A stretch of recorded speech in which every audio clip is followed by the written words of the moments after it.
إله إلا الله وحده لا شريك له ونشهد أن سيدنا ومولانا محمدا عبده ورسوله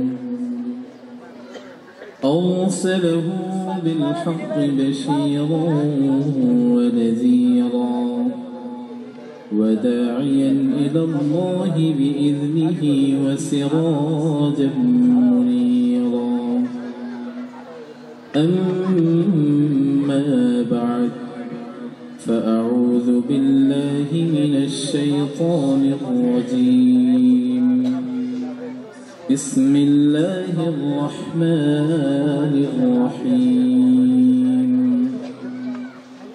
إن الذين يتلون كتاب الله وأقاموا الصلاة وأنفقوا مما رزقناهم سرا وعلانية يرجون تجارة لن تبور صدق الله العظيم وقال رسول الله صلى الله عليه وسلم من قرأ القرآن فاستظهره فأحل حلاله وحرم حرامه أدخله الله الجنة أو كما قال عليه الصلاة والسلام شباب درود شريف اللهم صل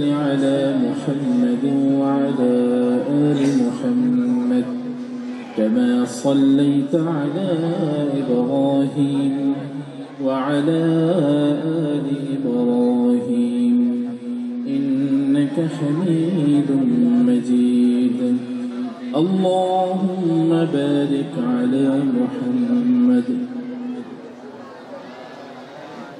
كما باركت على إبراهيم وعلى آل إبراهيم إنك حميد مجيد উপস্থিত সম্মানিত মুরব্বিয়ানে কেরাম মাদ্রাসার আজিজ তুলাবা এবং পর্দার আড়ালে মা ও বোনেরা আল্লাহ পাক রব্বুল আলামিন আল্লাহ কোটি শুকরিয়া যে আল্লাহ পাক রব্বুল আলামিন আমাদেরকে এই কুরআন সমাপনী মজলিসে বসার তৌফিক দিয়েছেন তাই অন্তর থেকে সকলে বলে আলহামদুলিল্লাহ। সময় খুব সংক্ষিপ্ত এবং আমার পাশে সুরের পাখিরা আছে মাশাআল্লাহ, তাদের নাচ শুনতে ভালোই তো লাগে, কি বলেন ভালো লাগে না? যখন রাসূলের নাচ শোনা হয় বা খোদার হামদে বারি তাআলা শোনা হয় তো একজন মুমিনের কলবের মধ্যে একটা হাল তৈরি হয়। রাসূলের নাশিদ যখন শুনবেন স্বাভাবিকভাবেই অশ্রু বিগলিত হবে, মন দুর্বল হয়ে আসবে, রাসূলের জন্য বুক ফেটে কান্না আসবে, এটাই তো ঠিক না? আর যখন হামদে বারি তাআলা শুনবেন তো রবের মহত্ব চোখের সামনে ভেসে আসবে যে রব কত সুন্দর করে দুনিয়া সৃষ্টি করেছেন, কত সুন্দর করে আমাদেরকে সৃষ্টি করেছেন। তাই আমরা যারা আছি শুরু থেকে শেষ পর্যন্ত থাকবো তো ইনশাআল্লাহ। আমরা অল্প একটু সময় নিয়ে কোরআনের কয়েকটা আলোচনা করবো ইনশাআল্লাহ। যেহেতু আজকে আমাদের এই প্রতিষ্ঠান ইকরা ক্যাডেট স্কুল অ্যান্ড মাদ্রাসা থেকে 18 জন হাফেজ পাগড়ি নিয়ে বের হবে, সবাই বলেন আলহামদুলিল্লাহ। 2 জন হাফেজ আছে, সবাই বলে আলহামদুলিল্লাহ। একজন হাফেজের মূল্য কত? রাসূলুল্লাহ সাল্লাল্লাহু আলাইহি ওয়াসাল্লামের লক্ষ লক্ষ সাহাবা ছিলেন, দ্বীনের জন্য, রবের জন্য, কোরআনের জন্য জীবন দেয় নাই এমন ছিল না। প্রত্যেকটা সময় যখন এই দ্বীনের তাকাজা আসছে তো সাহাবায়ে কেরাম রাসূলের নুরানি নজরের দিকে তাকায় জীবন উৎসর্গ করে দিয়েছেন। সুবহানাল্লাহ। কিন্তু বীরে মাউনের ময়দানে যখন আল্লাহর রাসূলের বাণী পৌঁছাতে গিয়ে 70 জন হাফেজ সাহাবায়ে কেরাম ইন্তেকাল করলেন, শহীদ হইলেন। তো আল্লাহ রাসূল সাল্লাল্লাহু আলাইহি ওয়াসাল্লাম এত বেশি ব্যথিত হইলেন যে 40 দিন পর্যন্ত আল্লাহর রাসূল প্রত্যেক ফজরের সময়, তাহাজ্জুদের সময় 2 হাত তুলে আল্লাহর কাছে দোয়া করছেন, কান্না করছেন। এবং যারা এই হাফেজদেরকে শহীদ করেছে তাদের জন্য আল্লাহর রাসূল সরাসরি বদদোয়া করেছেন। অথচ দেখেন, যখন রাসূল তায়েফে গেলেন, তায়েফে যাওয়ার পরে তায়েফের পাগলরা যখন রাসূলকে পাথর মারতে মারতে মারতে মারতে সারা শরীর রক্তাক্ত করে ফেললো, তো আল্লাহর রাসূল কি বদদোয়া করেছিলেন? আমার সাথে কথা বলেন, বদদোয়া করেছিলেন? বরঞ্চ ফেরেশতারা এসে বলল, ইয়া রাসূলুল্লাহ, আপনার শরীরের রক্ত দেখে আমাদের ফেরেশতাদের আজব হাল শুরু হয়ে গেছে, একটাবার আদেশ দেন এই তায়েফবাসীকে মাটিতে মিশিয়ে দিন। আল্লাহ রাসূল কি বলেছেন? আল্লাহুম্মা হাদি কওমি ফাইন্নাহুম লা ইয়ালামুন। আমার কওম তো আমাকে চিনে না, তারা তো রব সম্পর্কে জানে না, কেন তাদেরকে শাস্তি দিব? পক্ষান্তরে 70 জন হাফেজ যখন শহীদ হলো, ওই নবী লাগাতার 40 দিন আল্লাহর কাছে বদদোয়া করলেন, আল্লাহ যারা এই হাফেজদেরকে শহীদ করেছে, আল্লাহ তাদেরকে তুমি ধ্বংস করে দাও। এই হলো হাফেজের মর্যাদা। সর্ববৃহৎ মর্যাদা কি?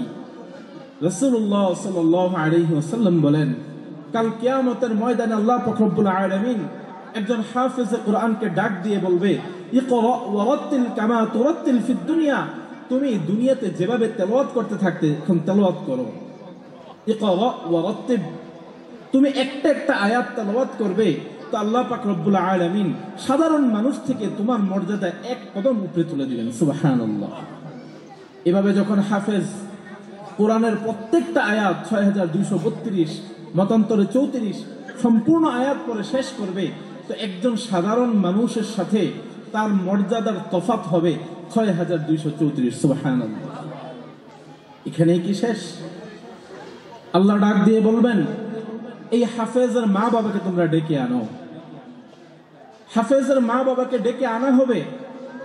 আল্লাহ পাক রব্বুল আলামিন ফেরেশতাদেরকে বলবেন, তাদেরকে এমন ভাবে সম্মানিত করো যাতে করে আমার হাবিব খুশি হয়ে যায়। সুবহানাল্লাহ। কিভাবে খুশি করা হবে? আল্লাহ রাসূল সাল্লাল্লাহু আলাইহি ওয়াসাল্লাম বলেন, হাফেজের মা বাবার মাথায় কাল কিয়ামতের ময়দানে আল্লাহ পাক রব্বুল আলামিন এমন তাজ বসায় দিবেন, যেই তাজের আলোর কাছে সূর্যের আলো হার মানবে। সুবহানাল্লাহ। এখানেই কি শেষ? একজন হাফেজের মর্যাদা আরো কত বেশি। আল্লাহ রাসূল বলেন, এতে তো গেল এতটুক পর্যন্ত যে তাকে শুধু সম্মান প্রদর্শন করা হলো। এরপরে যখন আল্লাহ পাক রব্বুল আলামিন হাকিম হবেন, বান্দার আমলের বিচার করবেন, হিসাব করবেন, নিকাশ করবেন, কাউকে জান্নাতে পাঠাবেন, কাউকে জাহান্নামে পাঠাইবেন, এক দলকে বাছাই করে আল্লাহ বলবেন যে তাদেরকে জাহান্নামে পাঠায় দাও। তারা জান্নাতে যাওয়ার কোনো কি নাই, যোগ্যতা নাই, সরাসরি জাহান্নামে পাঠায় দাও। জাহান্নাম ওয়াজিব হয়ে যাবে। ওয়াজিব বুঝছেন তো? আপনি দুনিয়াতে নামাজ পড়ছেন, দান সদকা করছেন, আপনার একটা হালাত আছে, আপনি আশা করতেছেন যে আমার হয়তো 2-4টা নামাজের কারণে, সদকার কারণে, 2-একটা ভালো কাজের কারণে আল্লাহ আমাকে কোথায় দিবে? জান্নাতে দিবে। আর ওই মুহূর্তটা কেমন হবে? আল্লাহ বিচার ফয়সালা দিয়ে দিচ্ছেন, একটাই ফয়সালা যে এই ব্যক্তি সোজা কোথায় যাবে? জাহান্নামে যাবে। ঠিক ওই মুহূর্তে হাফেজ ব্যক্তি আল্লাহ পাক রব্বুল আলামিনের আরশের পাশে দাঁড়ায় যাবেন। সুবহানাল্লাহ। আল্লাহ রাসূল সাল্লাল্লাহু আলাইহি ওয়াসাল্লাম বলেন, ওই হাফেজ শুধু দাঁড়াবে তাই না, আল্লাহর ফয়সালা নিয়ে সে আল্লাহর সাথে কথোপকথনে লিপ্ত হয়ে যাবে।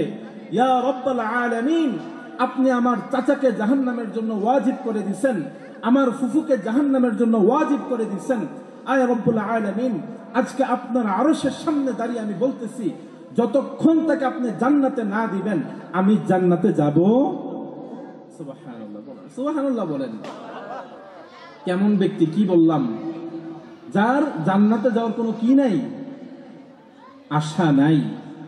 ওয়াশাফাআহু মিন আশারাতিন ক্বাদ ওয়াজাবাত লাহুন নার, হাদিসের ভাষ্য।